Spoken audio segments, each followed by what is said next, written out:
ఐఐటీలో triple ఐటీలో BTech చేయాలనేది మీ డ్రీమా? అయితే ఇది ఇండియాలో ఒకే ఒక యూనివర్సిటీ వల్ల సాధ్యం. అదే జేకే లక్ష్మీపతి యూనివర్సిటీ. ఇప్పుడే సంప్రదించండి. రాజకీయం కోట్లలో డబ్బు ఉన్న వాళ్ళకే సాధ్యం. వారసత్వం ఉంటేనే లీడర్ అవ్వగలరు.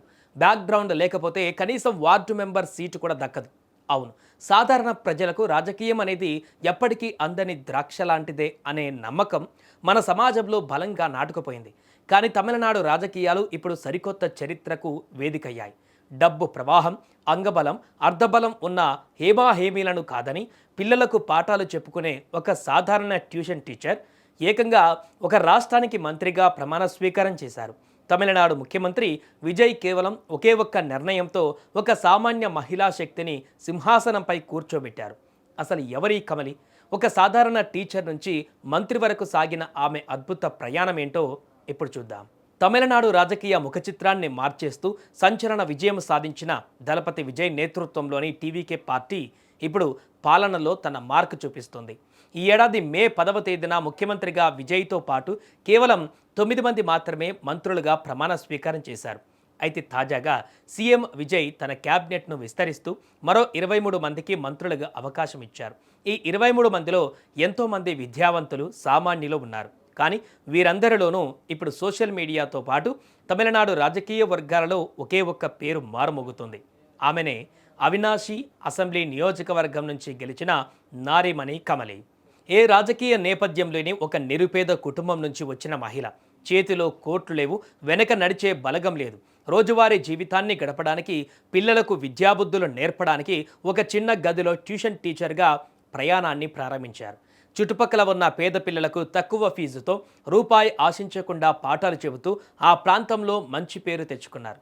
తమిళనాడులో మార్పు కోసం విజయ్ పార్టీ పెట్టినప్పుడు మార్పు అనేది సామాన్యులతోనే సాధ్యమని నమ్మిన విజయ్ కమలిలోని నిస్వార్థ సేవను గుర్తించారు. కోట్లు కుమ్మరించే నాయకులను పక్కనబెట్టి అవినాశి నియోజకవర్గం నుంచి పోటీ చేయడానికి ఒక సాధారణ ట్యూషన్ టీచర్ కమలికి ఎమ్మెల్యే సీట్ ఇచ్చి అందరినీ ఆశ్చర్యపరిచారు. సీట్ ఇవ్వడం ఒకెత్తైతే ఆ ఎన్నికలలో కమలి ఎదుర్కొన్నది సామాన్యుడిని కాదు.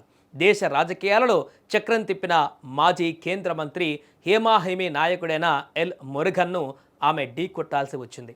ఒకవైపు కేంద్ర అధికార బలగం, మరోవైపు కమలి సింప్లిసిటీ.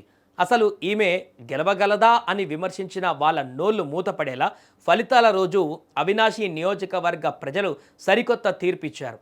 ఓట్లు నోట్లకు లొంగవు, నమ్మకానికి లొంగుతాయని నిరూపిస్తూ మాజీ కేంద్ర మంత్రి మురుగన్పై కమలి భారీ మెజారిటీతో తిరుగులేని విజయాన్ని సాధించారు. సీట్ ఇచ్చినటువంటి మొదటిసారే అది ఒక కేంద్ర మంత్రి పైన గెలిచి తమిళనాడు రాజకీయాలలోనే ఒక తిరుగులేని నారీ శక్తిగా అవతరించారు కమలి.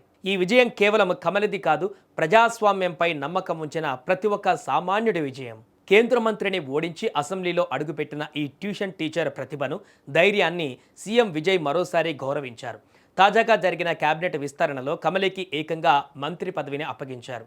నిన్న మొన్నటి వరకు బ్లాక్ బోర్డుపై చాక్పీస్ పట్టుకొని పిల్లల భవిష్యత్తును దిద్దిన ఆ చేతులు నేడు ఒక రాష్ట్ర ప్రజల భవిష్యత్తును మార్చడానికి రాజ్యాంగంపై ప్రమాణ స్వీకారం చేస్తూ మంత్రిగా బాధ్యతలు స్వీకరించారు. కమలి మంత్రిగా ప్రమాణం చేస్తుంటే ఆమె పాత విద్యార్థులు, అవినాశి ప్రజల కళ్ళల్లో ఆనంద బాష్పాలు రాలాయి. నిజమైన ప్రజాస్వామ్యం అంటే ఇదే కదా అని దేశమంతా ఈ దృశ్యాన్ని చూసి ప్రశంసిస్తోంది. కమలికి సెల్యూట్ చేస్తోంది.